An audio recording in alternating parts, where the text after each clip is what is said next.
So good morning guys, so samahan nyo kami ng pinsan ko, mag-ayos kami ng table. Siset namin to dahil PC set na ako sa bahay, lilipat ko na to. So ano pang nga bang hinihintay, ano pang gagawin? Time lapse, pasok!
Yun nga sa part na yan, habang kinakabit namin, hindi namin nalalaman na mali at baligtad pala yung pagkakabit namin.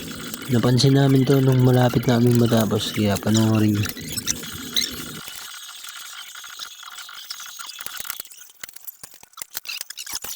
Dito nga sa part na nakabit na namin yung lagayan ng keyboard, di ko ini-expect na mahirapan kami dahil yung ginamit namin tornilyo is mali. Imbis na dilaw, puti. Kaya ayun, tatagalan kami.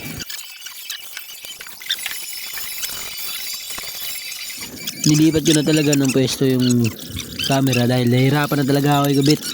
Sumusuko na si Naruto, ang kapitbahay ni Dragon Ball.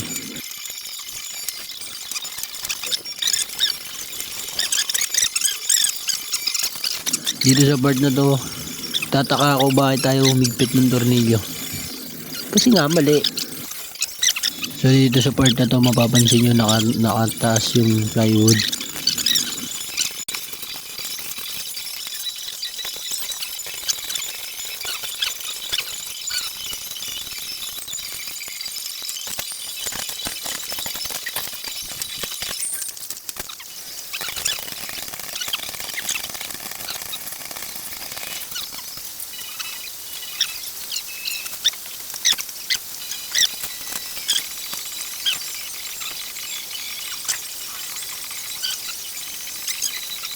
Sa part na to, patapos na at ito ang resulta.